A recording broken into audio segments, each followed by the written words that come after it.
Je venais de remonter dans la chambre quand soudain, j'ai entendu une voix. Jasmine, comment se fait-il que tu ne rentres que maintenant? Je me suis retournée pour trouver Emma debout. Ce sont mes affaires. Ne rentre plus tard comme ça. D'accord? Tu seras punie si ton père l'apprend. J'ai haussé les épaules et j'ai fermé ma porte sans rien dire. Oui, c'est Emma, ma belle-mère. Elle ne s'en soucie pas vraiment, elle fait juste semblant. Si elle n'avait pas dit à mon père de m'interdire de chanter, je n'aurais pas à sortir en douce pour aller m'entraîner. Jour différent, même histoire. Encore une fois, j'ai dû mentir pour aller à ma répétition de chant. Honnêtement, j'ai hâte d'être une adulte pour pouvoir faire ce que je veux. Papa, je vais chez Michel pour étudier, j'ai dit en me dirigeant vers la porte. Soudain, Emma m'a tiré en arrière et m'a tendu une bouteille. Hein? Du thé à la réglisse? Bois ça après l'entraînement. Ça aide à garder ta voix claire. Puis, elle m'a fait un clin d'œil. Hein? Alors elle savait que j'avais menti à propos de l'endroit où j'allais et pourtant elle m'a aidée? Peut-être, je dis juste peut-être, que j'ai mal compris pendant tout ce temps. Ce soir-là, Emma a suggéré que nous allions pique-niquer le week-end et pour une fois, j'ai accepté avec enthousiasme. Mais quand le week-end est arrivé, il y a eu cette tempête de neige mouvementée. Ah! Emma n'arrêtait pas de regarder la neige, la déception se lisant sur son visage. C'est alors que l'idée m'est venue. Et si on faisait un pique-nique à l'intérieur? Oui, c'est ça. C'est une idée géniale. Et donc nous avons monté la tente juste dans notre salon et nous passions le meilleur moment, quand soudain, on a sonné à la porte. Je me suis levée pour répondre et une femme, couverte de neige, se tenait là. Elle a soudainement couru vers moi et a dit « Oh, mon Dieu, Jasmine, tu as grandi si vite! Tu m'as tellement manqué !» Avant que je puisse comprendre ce qui se passait, papa a crié « Manon, je ne peux pas croire que tu aies le culot de te montrer ici comme ça. Je sais que tu n'accepteras pas mes excuses, mais tu ne comprends pas. Il fallait que je la voie. Elle m'a manqué chaque jour. » Oh mon Dieu, alors, cette femme était ma mère? Je n'ai pas pu retenir mes larmes et j'ai couru vers elle pour la serrer dans mes bras. Je jure que j'attendais ce moment depuis des années. Maman a doucement caressé mes cheveux puis s'est tournée vers mon père. Est-ce que je peux rester ici un moment, juste pour me faire pardonner auprès de ma fille adorée après une si longue période de séparation? Tu plaisantes? Sors de chez moi.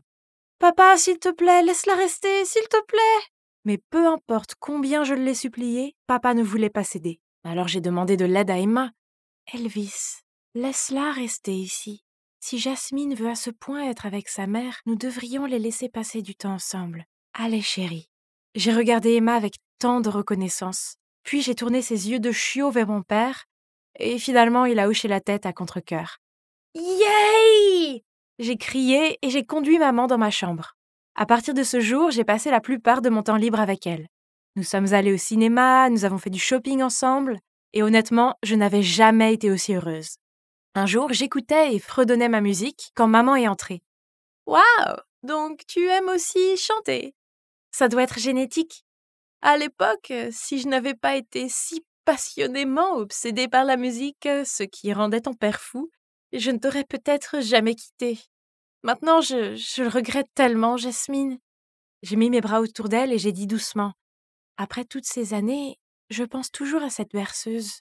Peux-tu me la chanter? Laquelle? Je t'ai chanté beaucoup de berceuses à l'époque. C'est Don't Know Why de Norah Jones. Oh, d'accord. Celle-là.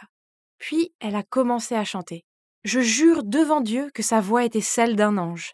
Mais étrangement, elle ne m'a procuré aucun des sentiments que j'avais quand j'étais enfant. Était-ce parce que j'avais grandi? Alors que j'étais absorbée dans mes pensées, j'ai soudainement vu l'ombre d'Emma devant ma porte. Mais quand elle a croisé mon regard, elle a dévalé les escaliers. Hein? Pourquoi Emma pleurait-elle? J'étais confuse. Elle doit être jalouse de notre relation, a dit maman. Oui, probablement, puisqu'elle était mariée à mon père depuis 3 ans, mais nous n'avions jamais été proches. Ce soir-là, quand je suis allée à la cuisine avec maman pour mettre la table, elle a soudain crié « Oh, mon Dieu! Pourquoi Emma t-elle fait du poulet parmigiana? Elle ne sait pas que ton père déteste ça ?» Puis elle a pris l'assiette et l'a jetée à la poubelle, en disant qu'elle allait commander des plats à emporter. Hein? Papa déteste ça? Il complimentait toujours Emma sur son plat signature. Avant que je puisse réagir, Emma est entrée dans la pièce. Dès qu'elle a vu son poulet à la poubelle, elle a jeté un regard furieux à maman. Les choses sont ensuite devenues très gênantes. Emma avait séché le dîner. Maman a aussi essayé d'engager la conversation avec papa plusieurs fois, mais il l'a ignorée. Je me sentais si mal pour maman. Aux yeux de mon père, il n'y avait qu'Emma maintenant, mais ma mère n'avait rien fait de mal. Elle voulait juste poursuivre sa passion. Plus tard, ce soir-là, je suis allée prendre des encas quand j'ai entendu Emma crier sur maman. Manon, en souvenir du bon vieux temps, je n'ai rien évoqué du passé, mais tu ne peux pas faire ce que tu veux. Comment Emma a-t-elle osé crier sur ma mère comme ça? Dès qu'Emma est partie, j'ai couru vers ma mère pour lui demander ce qui s'était passé. Elle a hésité un moment, puis m'a raconté toute l'histoire. Maman et Emma faisaient partie du même groupe quand elles étaient jeunes. Et comme maman était toujours la chanteuse principale, Emma lui en voulait depuis. Peut-être qu'elle ne s'en est jamais remise. Oh, je ne m'attendais pas à ce qu'Emma soit si méchante. À partir de ce jour, j'ai commencé à montrer mon attitude envers Emma. Je ne l'ai pas laissée aller à la réunion parents-professeurs comme je l'avais promis, et j'ai même interdit à Michel, mon meilleur ami, de lui parler chaque fois qu'il venait. Maman, comment toi et papa vous êtes rencontrés? Eh bien, à l'époque, ton père était serveur dans le salon où je chantais tous les week-ends. Nous sommes tombés amoureux et avons commencé à nous laisser des lettres d'amour à notre endroit secret. Comme c'est ringard. Ça s'appelle le romantisme, espèce d'idiot. À l'époque, on mettait nos initiales à la fin de la lettre. Soudain, il y a eu du bruit à la porte. Je me suis retournée pour voir papa debout juste derrière nous. Que veux-tu dire par nos initiales? Elles représentaient les noms de nos deux personnages préférés de ce film. Oui, c'était les initiales de Monica et Quincy dans le film Love and Basketball. Papa a regardé Emma avec surprise quand elle a continué. C'est moi qui t'ai écrit des lettres cette année-là. Mais quand je suis arrivée au point de rencontre, je t'ai vue avec Manon, alors je suis partie. Papa et Emma se sont regardés, puis se sont retournés pour fixer maman.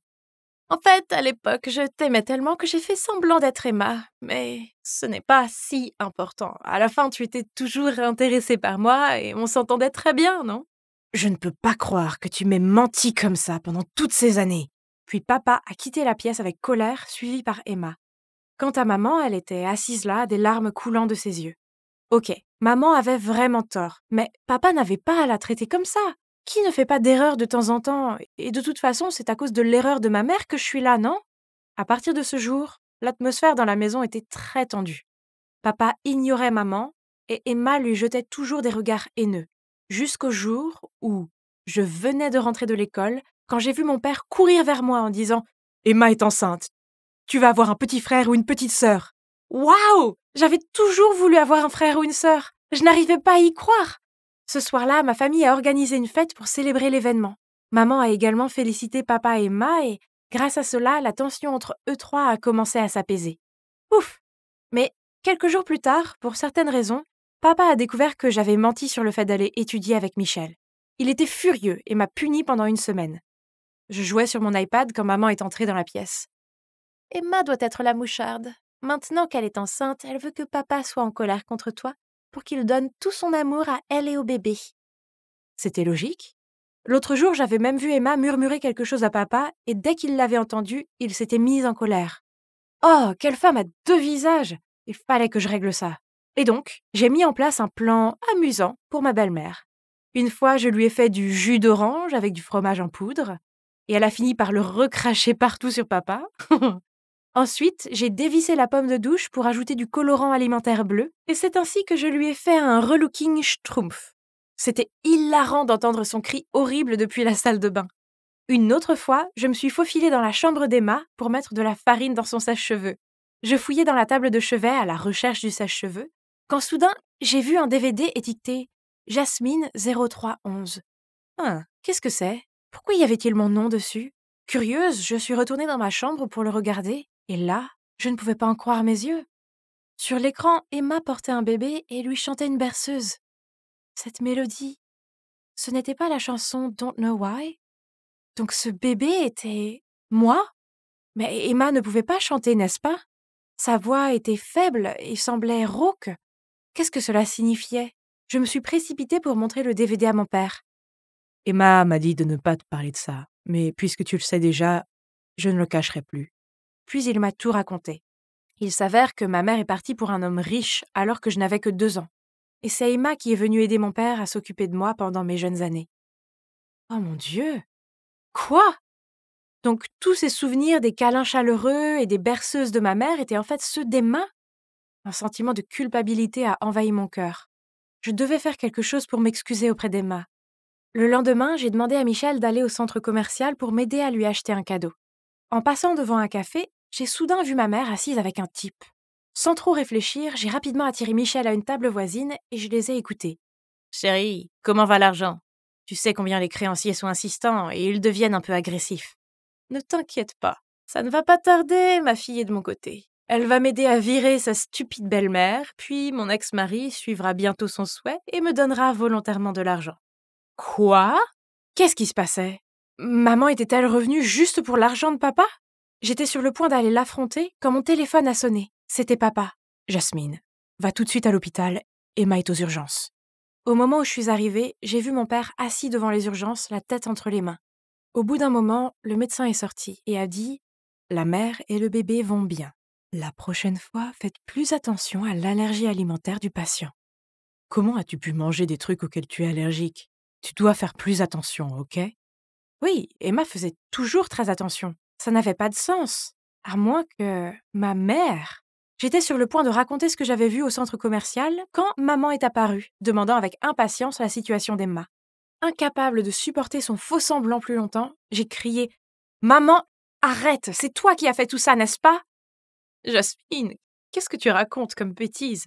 Furieuse, je leur ai immédiatement raconté toute l'histoire que j'ai entendue.